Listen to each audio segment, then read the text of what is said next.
Magandang umaga mga guys. Ano nakikita nyo? Hindi ho namin kinakatay ang aso. Ispihan po para sa pulgas. Kasi marami po pulgas na. Lahat po ng aso dito inisprihan. Ang aso dito ay mahigit 20. Lahat malalaki. Yan. Ang itim napakabait.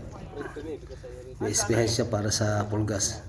Pero kung sila lang hawak niyan, hindi nila mahawakan yan. Andyan ako kaya palagay ang loob niya. Hindi siya gumagalaw. Kung babaling-baling mo lang siya, okay lang. Pero bang aso, kailangan habul-habulin pa para lang ma-isprehan. Tapos na siya. Yan. Tapos na. Susunod pa. Ang ibang aso, na-isprehan na.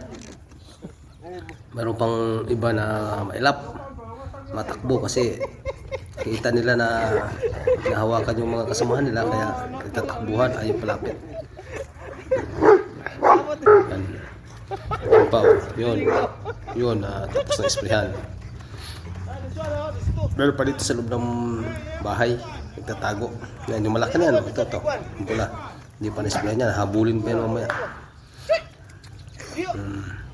Yun, pupunta naman sa pintuan. Doon yung isa nagtago sa loob ng bahay. At mahuli yun.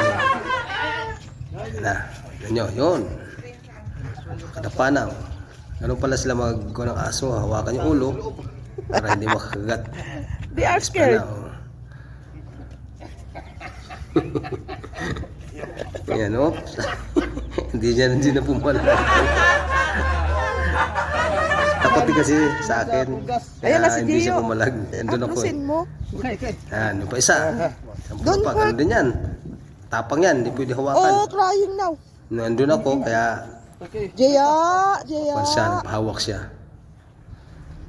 Yan Lapit ng tapos. Yan nabait. Good boy. Meron pa. Siguro mga 5 pa hindi pa na-isplihan. Tatakbuhan lang. Takot.